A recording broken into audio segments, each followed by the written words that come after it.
There are three basic types of synapses used to connect firing rate neurons. We'll be reviewing the modulatory synapse in this tutorial. The modulatory synapse works more like a dimmer switch or an amplifier. Like the gated synapse, it's always associated with another synapse that's entering the target neuron. The equations for the modulated synapse are shown on the screen. But what this boils down to are the following two rules. If the signal from the modulatory synapse C is greater than 0, then it amplifies the signal from neuron A to B proportionally by the magnitude of signal C. If the signal from the modulatory synapse C is less than 0, it attenuates the signal from neuron A to B proportionally by the magnitude of C. Let's begin by opening a previous tutorial that we created. We'll be opening the normal firing rate neuron project, which is located at Program Files, AnimatLab, Tutorials, Neural Networks, Normal Firing Rate Neuron.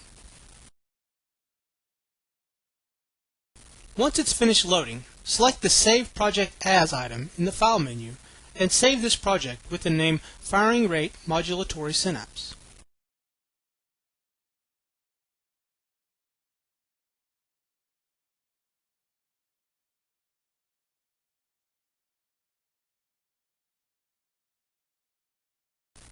Set the membrane capacitance of neuron 1 to 1 nanofarad, gain to 10, and set the accommodation back to 0.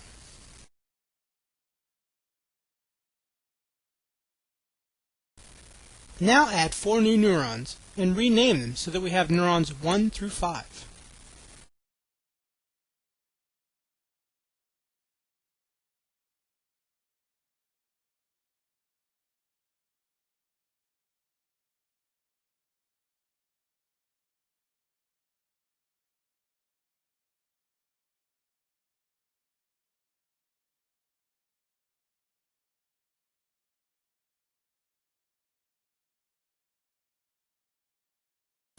Set the memory capacitance of the other neurons to 1 nanofarad.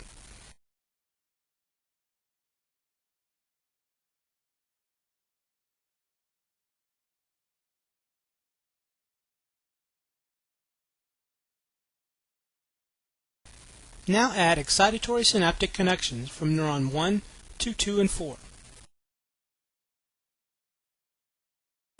Set the strength to be 5 nanoamps.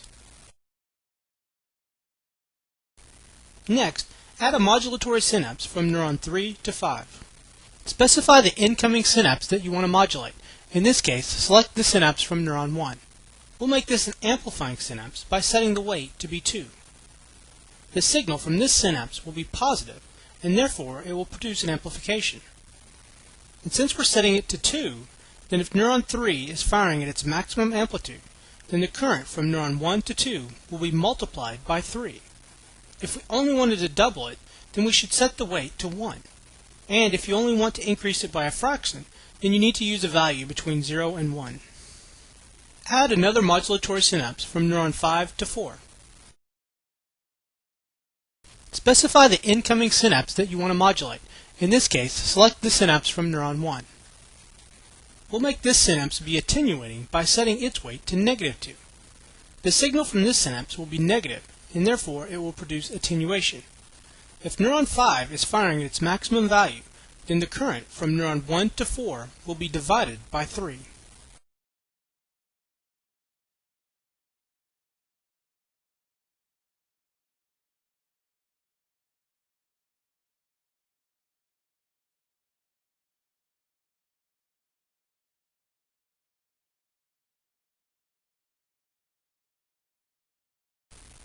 Next, let's enable the series of 5 stimuli and make sure that the stimulus to demonstrate accommodation is turned off.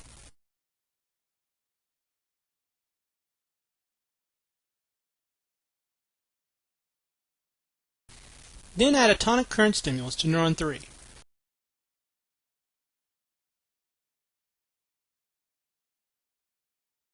Set its start time to 550 milliseconds, end time to 950 milliseconds, and leave the amplitude at 10 nanoamps. Then let's add another tonic current stimulus to neuron 5.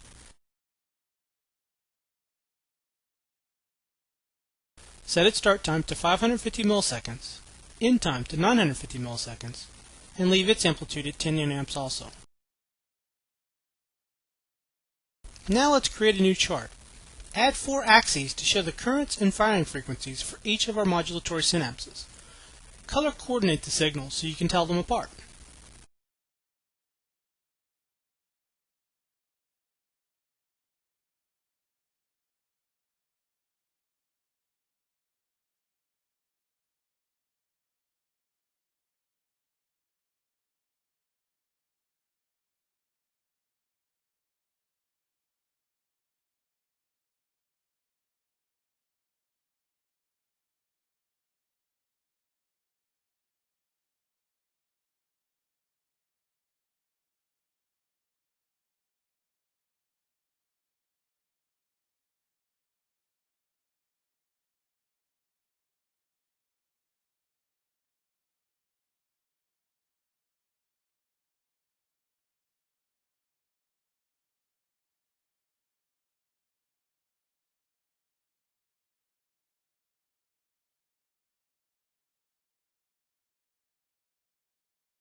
Now run the simulation.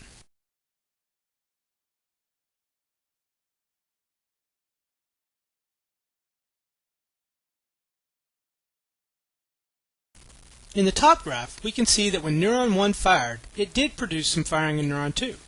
However, when neuron 3 began firing, you can see an immediate jump in the firing frequency due to the modulation. Similarly, in the lower graphs, when neuron 5 began firing, the firing dropped off greatly, but was not totally shut off like in the gated synapse.